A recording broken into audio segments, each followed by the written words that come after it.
Bonsoir à tous, bienvenue sur France 24.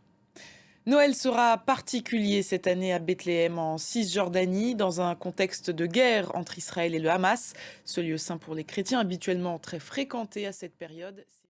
La guerre, elle continue à Gaza. Israël a même intensifié ses frappes aujourd'hui dans le sud de l'enclave palestinienne.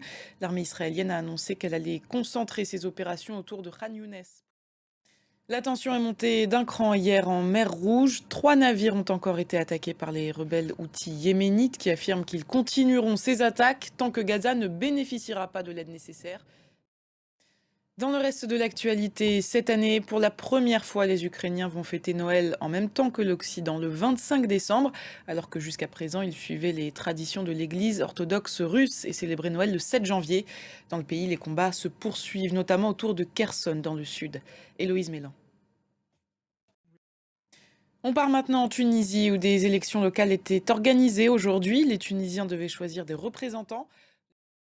Les suites de l'affaire concernant cet avion immobilisé dans un aéroport de la Marne en France depuis jeudi, l'appareil a été autorisé à redécoller lundi matin. À son bord, 303 passagers de nationalité indienne. L'avion a été immobilisé sur fond de soupçons de traite d'êtres humains.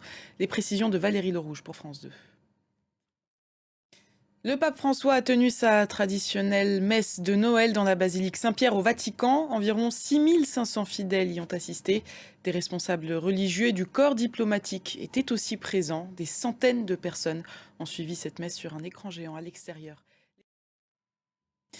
Et c'est la fin de cette édition. Merci à vous de l'avoir suivi. L'information continue sur France 24.